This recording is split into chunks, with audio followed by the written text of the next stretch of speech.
हम सब ने कभी ना कभी झूठ का सहारा अवश्य लिया है और ये उचित भी है। यदि उस झूठ से किसी को हानि ना पहुंची हो अपितु खुशी प्राप्त हुई हो। जब हमारी पत्नियां हमारे लिए भोजन बनाती हैं और हमें कोई व्यंजन पसंद नहीं आता तो भी हम उनकी झूठी प्रशंसा तो करते ही हैं ना। झूठी प्रशंसा? आप हमारी झूठी प्रशंसा करते हैं? शारदा, ये तुम्हारे विषय में नहीं है, चुप रहो। नहीं पंडित रामाकृष्णा, इस विषय में आप सही नहीं है। हमारे हाथ का बना भोजन ग्रहण करके तो महाराज उंगलियां चाटते रह जाते हैं, झूठी प्रशंसा नहीं करते हैं कभी हमारी। है ना महाराज? जी जी, क्या भोजन बनाती हैं? हाँ, क्या भोजन बनाती हैं? इसे प्रेम कहते हैं महाराज, झूठ नहीं।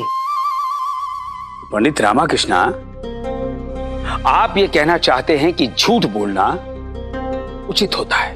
नहीं गुरुवर, किंतु यदि एक छोटे से झूठ से कोई बड़ी विपदा टल जाए तो शास्त्रों में भी उस झूठ को गलत नहीं कहा गया है।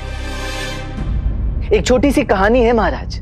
एक बार एक मनुष्य एक गाय को काटने के लिए उसके पीछे पीछे दौड़ रहा था। गाय उसकी दृष्टि से ओझल हो गई। उसने राह चलते पंडित से पूछा कि क्या उसने उस गाय को कहीं देखा है।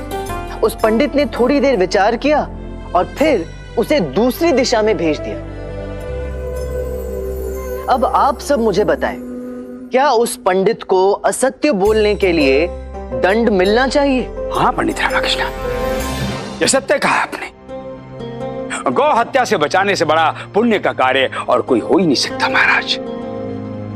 अर्थात झूठ बोलकर उस पंडित ने कोई पाप नहीं किया, इसलिए उसे दंड नहीं मिलना चाहिए।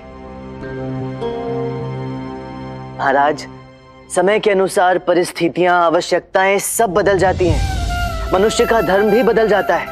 धर्म कहता है कि मनुष्य को प्रातः उठना चाहिए, दोपहर में कार्य करना चाहिए और रात्रि में निद्रा लेनी चाहिए। किंतु यदि देश की सुरक्षा का प्रश्न हो तो लोग चौकन्ना रहने के लिए पहरेदारी हेतु रात्रि भर जागते भी हैं। महाराज, आवश्यकता पड़ने पर तो गधे को भी सम्मान देना पड़ता है। जैसे कि श्री कृष्ण के पिता वासुदेव ने उस गधे के पैर पकड़ लिए थे जो रेक रहा था, ताकि दुराचारी कंस के सैनिक जाग ना जाएं। जब वासुदेव श्री कृष्ण की सुरक्षा हेतु नंदा नदी के पार उन्हें ले जा रहे थे। सत्य वचन महाराज, धर्म के लिए किया गया कोई भी कार्य और धर्म के लिए बोला गया झूठ पाप नहीं होता है। परंतु हाँ, यदि कोई व्यक्ति अपने स्वार्थ के लिए झूठ बोलता है तो उसे दंड अवश्य मिलना चाहिए। सत्य कथन है आपका गुरुवर।